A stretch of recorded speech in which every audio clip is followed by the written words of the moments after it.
தமிழகத்துல வரலாறு காணாத அளவுல தங்கம் விலை உயர்ந்திருக்குது. உலகம் கூட நம்ம நாட்டுல ரொம்ப அதிகமா இருக்குது. அதிமுக ஆட்சி மீண்டும் வர பட்சத்துல உங்களோட பழைய திட்டமான தாலிக்கு தங்கம் திட்டம் மாதிரி அதாவது தங்கங்கிறது இங்க சர்வதேச அளவில் நடக்கிறது. அதை நாம விலை நிர்ணயம் பண்றதில்ல. திட்டம் அந்த காலகட்டத்தில் அதிமுக ஆட்சி கொடுக்கப்பட்ட வாக்கு அடிப்படையில் தாலிக்கு தங்கம் வழங்குகின்ற திட்டம் தொடரும் ஏற்கனவே தொடங்கிடுச்சு. ரயில் கட்டணம் உயர்ந்துன்னு அறிவிச்சிருக்கிறாங்க.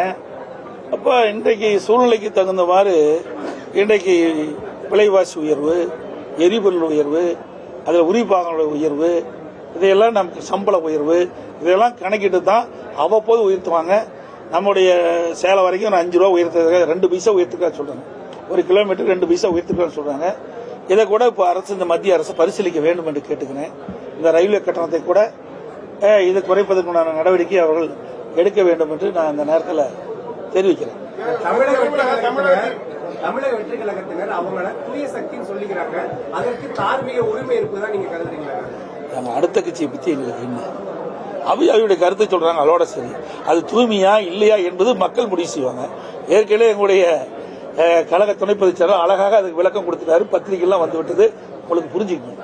தமிழகத்தில் வெகு விரைவில் தன்னோட தேர்தல் அறிக்கையை வெளியிடுறதுக்காக இன்னைக்கு பாத்தீங்கன்னா கனிமொழி தலைமையில புதிய ஒரு குழு அமைச்சு மக்களோட குறைகள் எங்கெங்க தமிழகம் இருக்குன்னு ஒரு சர்ச் பண்ணி அவங்க ஒரு சர்டிபிகேட் இருக்கிறாங்க. அதிமுக அந்த மாதிரி ஏதாவது முன்னெடுப்பு செய்துங்களா? அதாவது ஏற்கனவே கடந்த முறை இப்படிதான் ஒரு நாடகத்தை அரங்கேற்றினாங்க.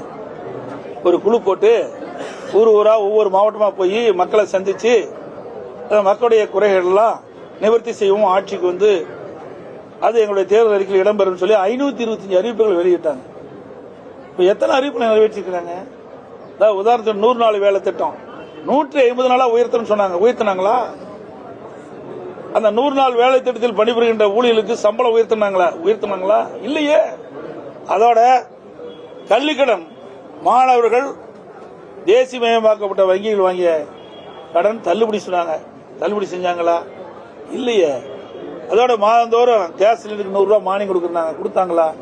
இல்லையே. ரேஷன் கடையில் 1 கிலோ சர்க்கரைக்கு 2 கிலோ சர்க்கரை போடுறாங்க, செய்யலையே. டீசல் பெட்ரோல் விலை குறைக்கினாங்க. 3 ரூபா 5 ரூபா பெட்ரோலுக்கு 3 ரூபா குறைச்சாங்க, அதோட நிறுத்திட்டாங்க. டீசல் குறைக்கவே இல்லை. இப்படி முக்கியமான பல திட்டங்கள் நிறைவேற்றவே இல்லை. சுமார் 525 அறிவிப்புகளை 4ல் 1 பாக அறிவிப்பு கூட இன்னும் இது வரைக்கும் நிறைவேற்றல.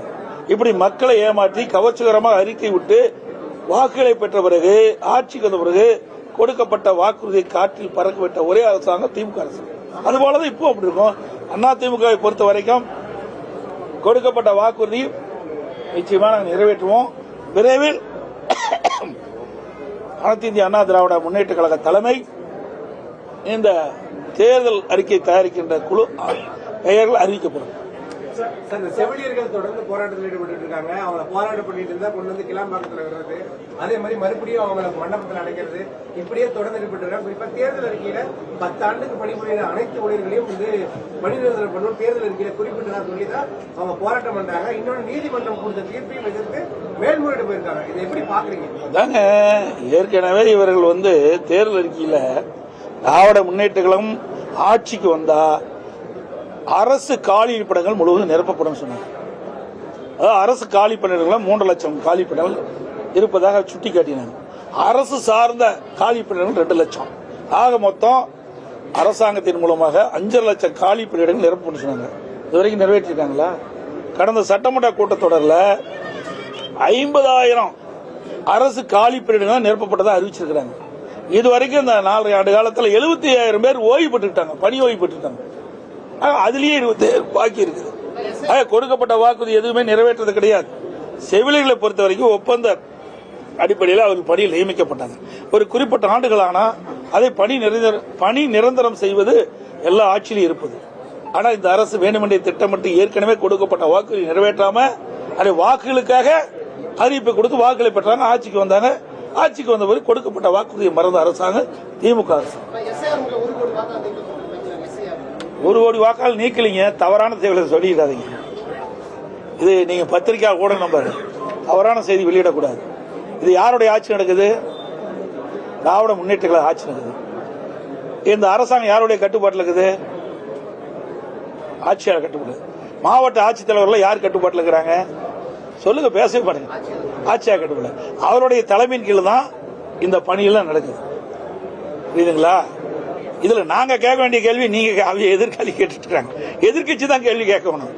ஆளுங்கட்சி இருக்கின்ற பொழுது இதை வேண்டுமென்றே திட்டமிட்டு எஸ்ஐஆர் பணி முழுமையும் நிறைவேற்றப்பட்டு விட்டால் போலி வாக்காளர் நீக்கப்பட்டு விடுவார். போலி வாக்காளர்னா எல்லாமே இரட்டை வாக்காளர், போலி வாக்காளர் தான். அதுல யாரெல்லாம் உண்மையான வாக்காளரை தவிர்த்து மீதியெல்லாம் வாக்காளர் பட்டியலில் இடம்பெற்றிருக்கிற அத்தனை பேருமே போலி வாக்காளர் தான் கருதப்படுவாங்க. 21 ஆண்டு காலமா இந்த எஸ்ஐஆர் பணியை மேற்கொள்ளல. அதனால இறந்தவர்கள்லாம் தேர்தல் நேரத்தில் உயிர் பெற்று வந்து திமுக காரனால ஓட்டு போட ஆரம்பிச்சிடறாங்க. அதுதான் பதறாரு, கதறாரு. ஆக இது நாள் வரை இறந்தவர்களை வைத்து நாம் வெற்றி பெற்று வந்தோம், போலி வாக்காளர்களை வைத்து வெற்றி பெற்று வந்தோம். இப்போ அதற்கு ஒரு இடையூறு வந்துட்டது.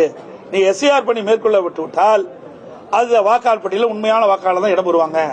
ஆக இறந்தவர்கள் இடம்பெற மாட்டாங்க, இரட்டை வாக்காளர் இடம்பெற மாட்டாங்க, வீடு மாறி குடியேறியவர்கள் இடம்பெற மாட்டாங்க. இப்படிப்பட்டவர்கள் தான் இன்றைய தினம் கணக்கெடுத்து இன்றைக்கு ஒரு பட்டியலை அறிவிச்சிருக்கிறாங்க. எப்ப கூட அதில் உண்மையான வாக்காளர் விடுபட்டு இருந்தா அதற்கு 1 மாத காலம் வாய்ப்பு கொடுத்திருக்கிறாங்க. அவர்கள் குறிப்பிட்ட அந்த படிவத்தில் அவர்கள் பூர்த்தி செஞ்சு சம்பந்தப்பட்ட பூத்தினுடைய தேர்தல் அறிவிட்டு கொடுத்தா சேர்த்திக்குவாங்க. இப்போ ஏற்கனவே அறிவிச்சிட்டாங்க, அவங்களுக்கு வாய்ப்பு கொடுக்குறாங்க. அதெல்லாம் வாய்ப்பு மறுக்கல. ஆக வேண்டுமென்றே திட்டமிட்டு திராவிட முன்னேற்ற கழக தலைவர் இன்றைய முதலமைச்சர் இதை எதிர்க்க வேண்டும் என்ற நோக்கத்தில் தான் பேசிட்டு இருக்கிற ஒழிய இதுல என்ன குறைபாடு இருக்குது? இது எல்லா கட்சிக்குமே பொதுவானது. உண்மைக்கு மாறாக இருக்கின்ற வாக்காளர் பட்டியலிருந்து விடுவிக்க வேண்டும் என்பதுதான் எங்களுடைய நோக்கம்.